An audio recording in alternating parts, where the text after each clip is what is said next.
telah selesai dengan kehidupan dunianya dan ikhlas untuk bertemu dengan Allah Subhanahu wa taala.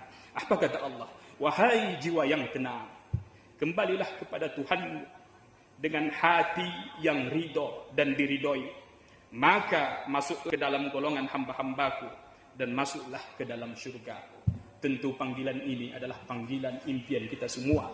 Mudah-mudahan kita termasuk. Ada orang yang terlahir, tumbuh dan besarnya di Indonesia, tetapi Allah takdirkan dia wafat di Mekah, padahal ia hanya beberapa hari di sana.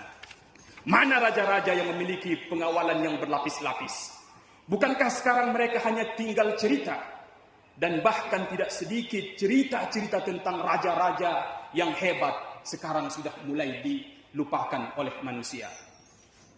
Mana presiden nan gagah, tangguh dan pemberani itu, yang sepanjang karirnya dikawal ajudan terlatih dan terampil dalam tugasnya, yang mereka memiliki berbagai macam dokter spesialis untuk mencek rutin kesehatannya?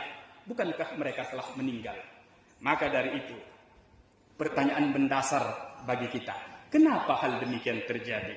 Allah Subhanahu wa taala berfirman dalam Quran surah An-Nisa ayat yang ke-78, banyak orang yang sudah menderita sakit parah dalam jangka waktu lama, sehingga ia berulang kali memohon agar kematiannya disegerakan oleh Allah Subhanahu wa taala. Dan demikian juga keluarganya telah ikhlas jika ia dipanggil oleh Allah Subhanahu wa taala. Tetapi faktanya sampai sekarang dia masih bolak-balik ke rumah sakit. Dia masih bolak-balik untuk berobat. Bahkan harta benda telah banyak terjual jamaah yang dirahmati Allah Subhanahu wa taala. Pertanyaan yang mendasar untuk kita, kenapa demikian terjadi? Maka jawabannya sesungguhnya telah ada dalam Al-Quran. Allah Subhanahu wa ta'ala berfirman dalam Quran surah Al-A'raf ayat yang ke-34.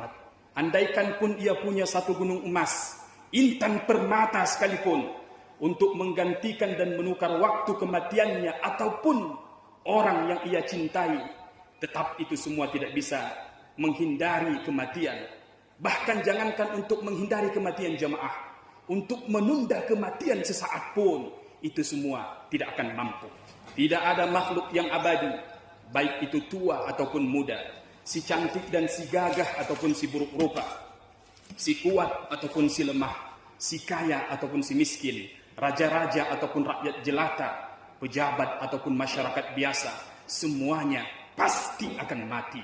Dan bahkan makhluk yang Allah tugaskan untuk mencabut kematian itu sendiri, pada akhirnya pun akan merasakan kematian itu.